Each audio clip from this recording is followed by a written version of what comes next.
We have not registered load shedding.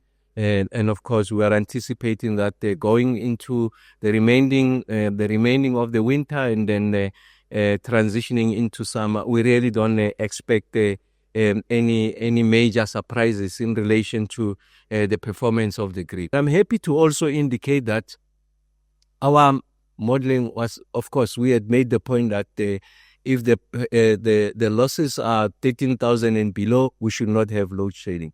And I must say that they were doing substantially better than that.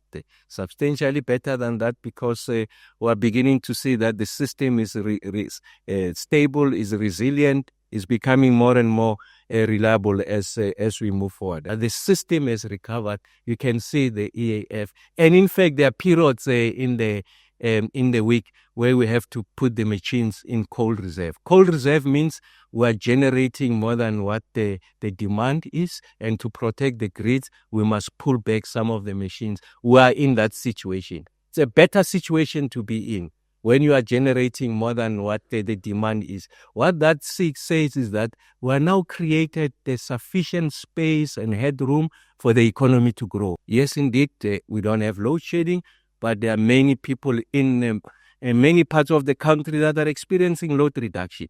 So that's a downstream isolated capacity constraint such that the infrastructure at the level of distribution and reticulation is not sufficient to provide for the demand that is placed on that infrastructure. Like I said to the country, we're at the final stages of how we are going to resolve load reduction. And remember, we have a template on how we address load shedding. We know that part of that template is to make sure that there's a plan that is financed and resourced. And that's why I said to the country, give me that time. We'll come back. We understand the agency. And in fact, we're just putting the final touches, even by yesterday, to ensure that we are coming back to the country. Now we are addressing the new frontier, load reduction. But our point was not to end at ending addressing load shedding. Is to ensure that going into the future, the country is not plunged into darkness. And so what are some of the things that we are doing?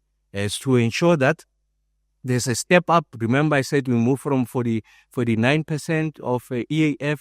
We want to now stabilize at the EAF of 65%. And I just told you that in the past 2 weeks or so, we're averaging there. We want to keep it that before we do the next step move. What is it that will keep us at 65%? We are going to continue to execute the Kubek unit number 1. We are going to ensure that we sustain the performance of this well-performing power station.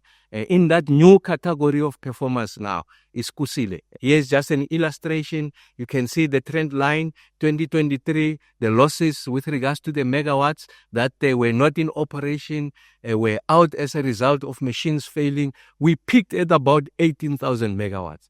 And today, as I speak to you, we're averaging about 10,800 megawatts. So that's exceptional performance. What that means is that Mr. Marukan and the team have gotten back 7,000 megawatts. The situation of today compared to 2023 was 7,000 megawatts to the good, and thanks to Mr. Marukan. And that's why when I make the point all the time, we are within touching distance of resolving load shedding. I'll come back. I'm sure the rest of the country wants to hear me to say load shedding is fully behind us. I can tell you it's very, very close to that. We'll be the first ones to share that with you. You can see the numbers with regards to the EAF are going up, and we are confident of maintaining those numbers.